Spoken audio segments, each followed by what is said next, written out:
Yo, what's going on, everybody? It's Toom, and oh my god, it's a gameplay that's not on Raid again.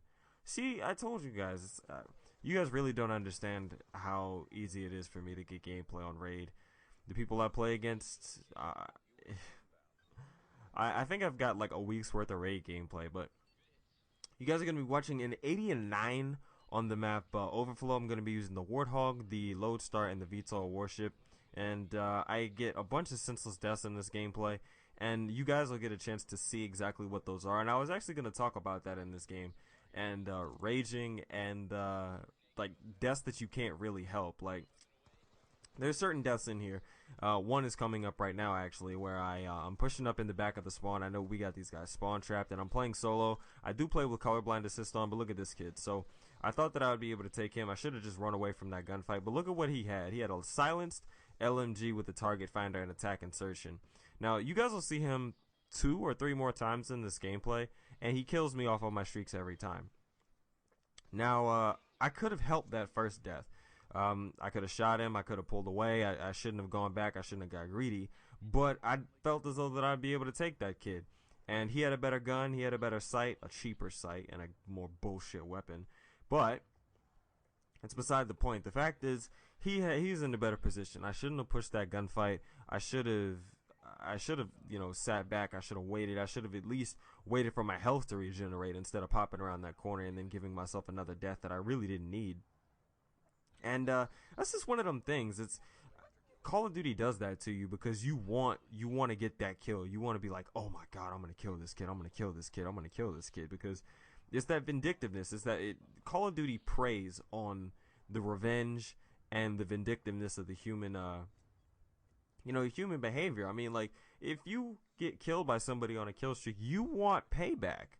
If somebody kills you more than twice, you're gonna want payback. So the minute that you get a chance to get payback, you're gonna seize that chance.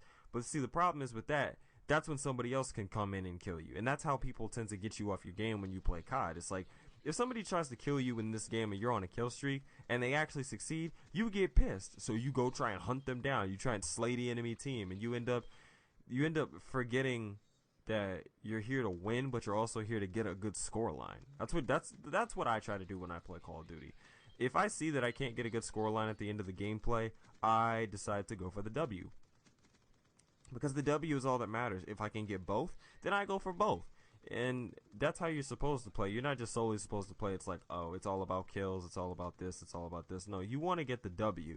And you want to do it with the least amount of deaths as humanly possible. And that just goes into thinking about the decision making that you have to do in COD. I mean, I know that this is a basic arcade first person shooter, but there are things that you have to learn. Rush routes, where people are going to be, how the spawns work. There are certain things that you need to know when you play COD if you want to do well. And I kind of see how other communities look down at us. Like, I think it's funny how other communities look down at COD and call it childish, and how MLG and GB stuff is stupid. But we say the same thing about them. Maybe it's just all around just we all have that same thing. But look, here you see, that's the same kid who was sitting in the back of the spawn on the other side of the map. He was sitting over here. Now, I had completely forgotten that he had attack insertion, and I should have kept running to my left, and I would have avoided this death here. But this is the definition of a bad player. This is a definition of a Wings of Redemption subscriber, or a Wings of Redemption himself. He ends up losing a game because he sits in the back of the map with a target finder going 5 and 3 with 2 defends or freaking 2 captures.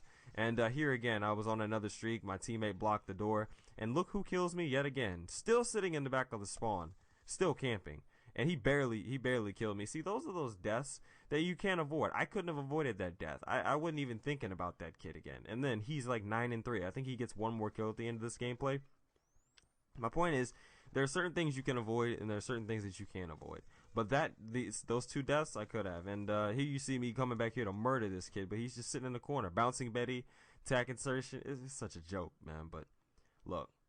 All you got to do is think when you play. Think about people's routes. Think about where are people going to be? Where do people like to sit? And figure out a way to counter where they're camping.